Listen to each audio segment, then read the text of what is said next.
सोना, भीड़ और समझदारी। एक बार की बात है, किसी पहाड़ी इलाके के पास बसे कुछ गांवों में अचानक एक बहुत अजीब सी हलचल मच गई। लोगों के बीच ये अफवाह फैल गई कि वहाँ की एक बहुत पुरानी और बंद पड़ी खान में सोना निकल आया है। किसी ने कहा, मैंने अपनी आंखों से चमकते हुए सोने के टुकड़े देखे हैं। किसी और ने जोश में आके कहा, जो सबसे पहले पहुंचेगा वही अमीर बनेगा। बस फिर क्या था, ये बात आसपास के सभी गांवों में आग की तरह फैल गई। अगली ही सुबह सूरज निकलने से पहले ही लोग अपने अपने घरों से निकल पड़े।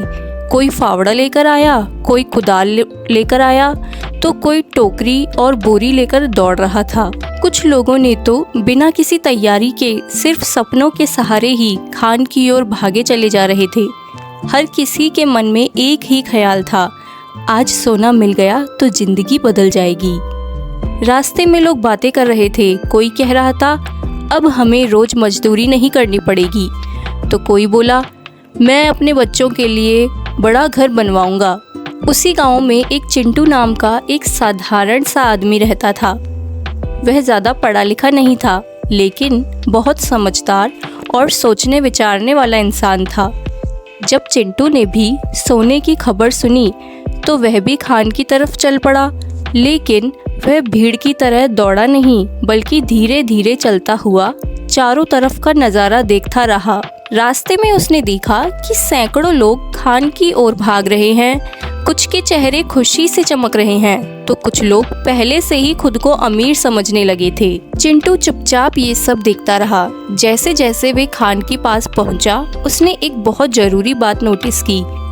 कई लोग ऐसे थे जिनके पास खुदाई करने के लिए सही औजार भी नहीं थे।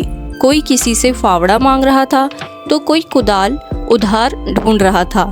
कुछ लोग तो खाली हाथ खड़े होके इधर उधर परेशान नजर आ रहे थे। अब चिंटू वहीं रुक गया और गहरी सोच में पड़ गया। उसने मन ही मन कहा, अगर यहाँ सब लोग सोना निकालने आए हैं तो इन्हें सबसे ज़्यादा ज़रूरत किस चीज़ की पड़ेगी। उसने चारों तरफ देखा, न वहाँ कोई दुकान थी, न कोई औजार बेचने वाला, बस लोग थे और उनकी ज़रूरतें। कुछ देर सोचने के बाद चिंटू के चेहरे पर हल्की सी मुस्कान आ गई। उसने सोचा, शायद सोना मिट्टी में नहीं बल्कि लोगों की ज़रूरतों में छिपा है। ये सोचकर चिंटू ने खान में खुदाई करने का इरादा छोड़ दिया और तुरंत अपने गांव वापस लौट गया। चिंटू ने अपनी थोड़ी सी जमा पूंजी निकाली। उसने पास के बाजार से फावड़े, कुदाल, टोकरियाँ और रस्सियाँ खरीदी। गांव के कुछ लोग हंसते हुए बोले, सब लोग सोना ढूंढने जा रहे हैं और चिंटू दुकान खोलने चला है। लेकिन चिंटू कुछ भी नहीं बोला। अगले ही दिन चिंटू खान के पास एक छोटी सी दुकान लगाकर बैठ गया। सुबह होते ही लोग खान पर पहुंचे। खुदाई शुरू होने से पहले ही कई लोग परेशान हो गए। अरे, फावड़ा तो है ही नहीं, कुदाल कहाँ से लाएं? सबकी नज़र तभी चिंटू की दुकान पर पड़ी। चिंटू मुस्कुराते हुए बोला, अरे भाइयों, अगर सोना निकालना है तो अच्छे औजार तो चाहिए। लोगों के पास कोई और रास्ता नहीं था। एक एक करके सब चिंटू से औजार खरीदने लगे। दिन भर लोग मिट्टी खोदते रहे। किसी को थोड़ा सा सोना मिला तो किसी को सिर्फ पत्थर और मिट्टी। लेकिन चिंटू की दुकान पर दिन भर भीड़ लगी रही। किसी का फावड़ा टूट जाता तो कोई दूसरा खरीदने आ जाता। जो देर से आते वो भी औजार लेने चिंटू के पास ही आते।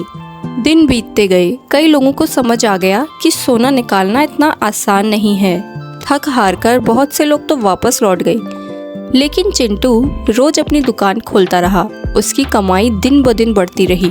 कुछ महीनों बाद चिंटू ने इतने पैसे कमा लिए कि उसने अपने लिए एक बड़ा घर बनवाया और अपने बच्चों को अच्छे स्कूल में पढ़ाने लगा। और पूरे गांव में उसकी पहचान एक समझदार इंसान की बन गई।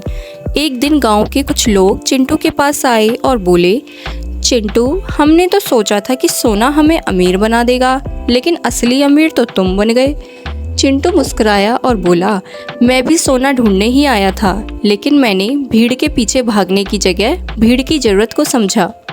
सीख, अंधी भीड़ के पीछे भागने से बेहतर है सोच समझकर सही रास्ता चुने।